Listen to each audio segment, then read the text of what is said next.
हाय दोस्तों, मैं हरिओम आंजना यूट्यूब के इस चैनल पे आप सभी का स्वागत करता हूं। आज हम देखेंगे किस्त का दूसरा पार्ट यानी कि पार्ट सेकंड। कल हमने साधारण ब्याज की किस्त के सवाल देखे थे। उसमें हमने दर पर आधारित क्वेश्चन भी देखा था, एक क्वेश्चन कराया था। आज हम साधारण ब्याज में जब दर निकालते हैं उसका एक क्वेश्चन और करा देते हैं। उसके बाद हम कंपाउंड इंटरेस्ट चक्रवृद्धि ब्याज का इंस्टॉलमेंट यानी कि किस्त देखेंगे। ठीक है, तो आज का हम पहला सवाल देखते हैं। एक मोबाइल को 4400 रुपये नगद या मतलब जब 4400 रुपये में लिया जाता है या 2000 रुपये, या तो उसे 44 रुपये में खरीद लो, मतलब दुकानदार एक व्यक्ति को या तो 4400 रुपये में बेचता है नगद में। 4400 रुपये नहीं है तो फिर क्या करें? 2000 रुपये के अग्रिम भुगतान के साथ, यानी कि ये 2000 क्या है? हमारा 2000 है डाउन पेमेंट। मैंने बताया था आपको, यदि डाउन पेमेंट दे तो क्या होता है। भुगतान के साथ 2400 रुपये के एक माह के बाद चुकाया जाना है। यानी कि ये जो 2400 रुपये हैं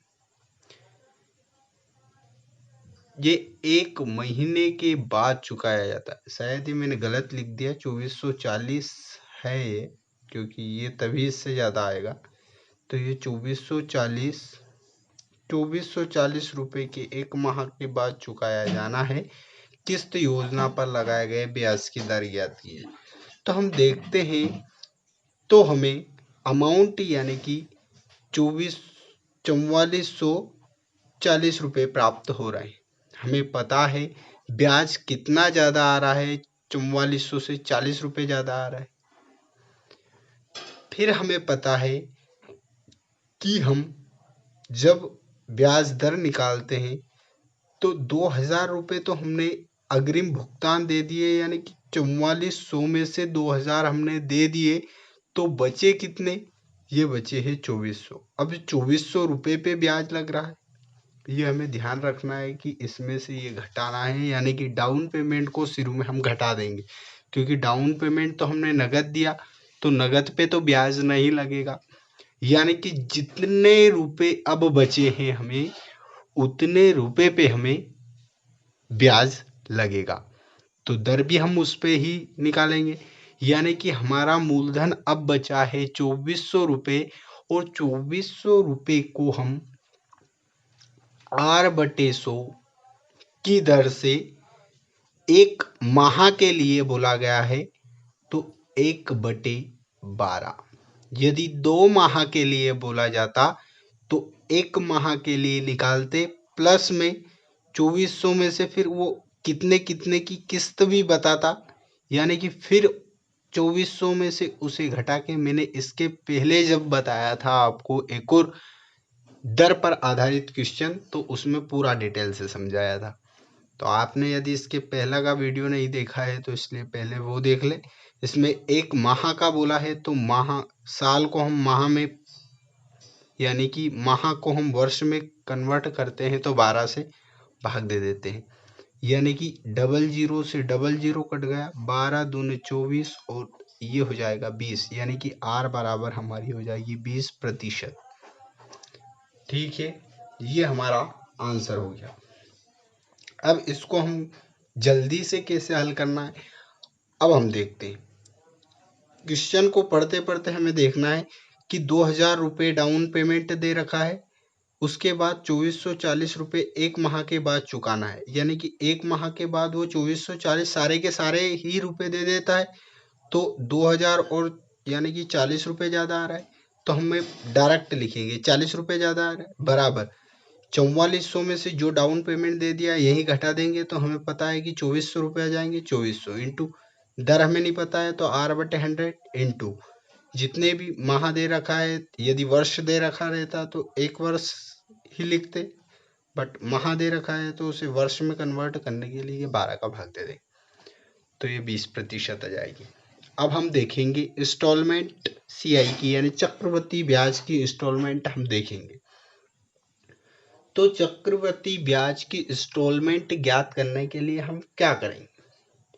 यदि हमें चक्रवृद्धि ब्याज की इंस्टॉलमेंट यानी कि किस्त ज्ञात करनी हो तो हमें ध्यान रखना है, प्रश्न में बोला जाएगा कि 3 बराबर किस्तों में चुका रहा हूं, यानी कि 3 बराबर किस्तों में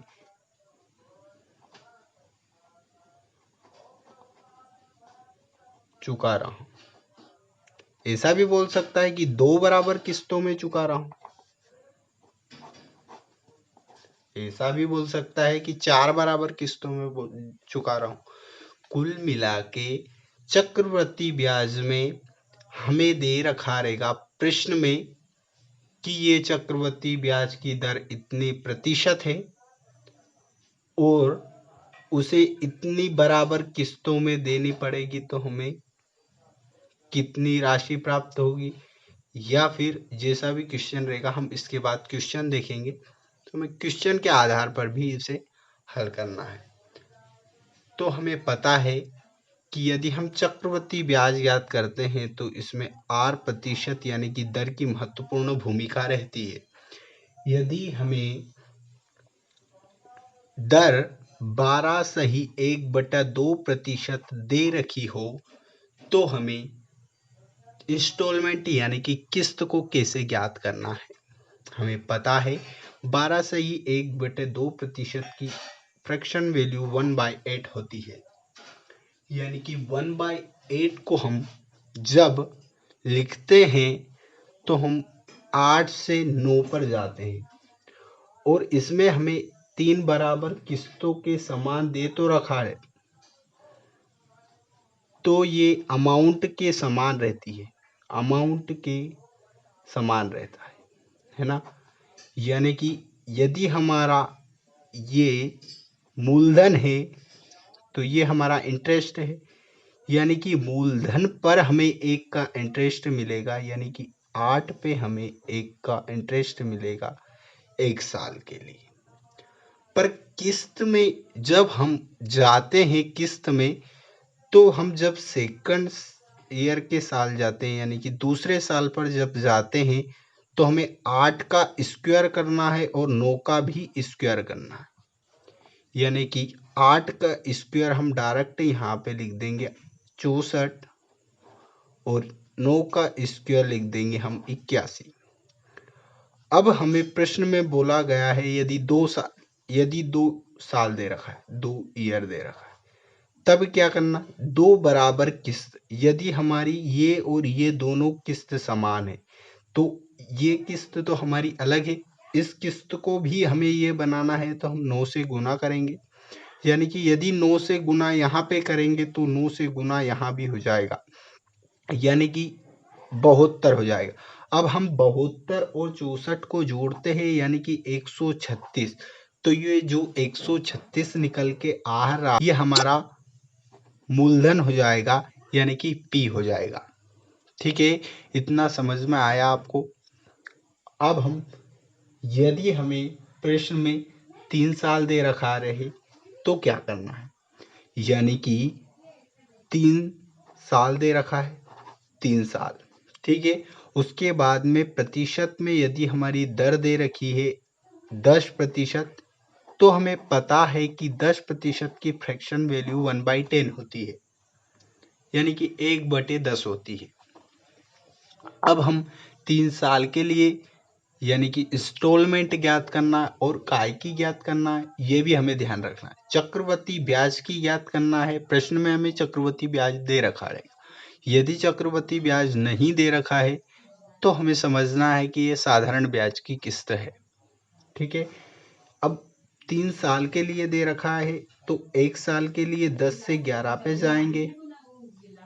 हमें 2 साल के लिए पता है कि हम इसका स्क्वायर कर देते हैं, यानी कि 100 से हम 121 पे जाते हैं।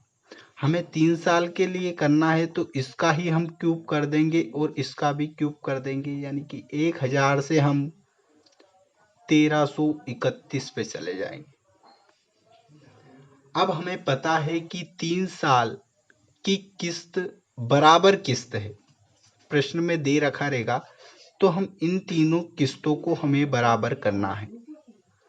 अब इन तीनों किस्तों को बराबर करने के लिए हम इसमें 11 से गुना करेंगे तो 1331 बनेगा, और यहाँ हम 121 से गुना करेंगे तो हमारा 1331 बनेगा। यानी कि 121 से हम इसमें गुना किया तो इसमें भी गुना करेंगे, यानी कि 21210 ये इस साल का हुआ, प्लस 11 से गुना 121 में किया तो 100 से भी करेंगे, यानी कि 1100। और यदि हमने इसमें गुना यहाँ पे कुछ नहीं किया, ये 1 से गुना हुआ है, तो यहाँ भी हम 1000 लिख देंगे। अब इन तीनों को यदि हम जोड़ देंगे तो हमारा क्या निकल के आ जाएगा, मूलधन, यानी कि वहां धन निकल के आएगा। तो अब हम देखते हैं, हम तीनों को जोड़ते हैं तो ये 0, ये 1, ये 3, ये 3, यानी कि ये जो 3310 रुपए आ रहे हैं, ये हमें मूलधन निकल के आ रहा है। और ये जो दे रखा है, ये हर साल की समान किस्त दे रखी है। अब हम प्रश्न पर आते हैं।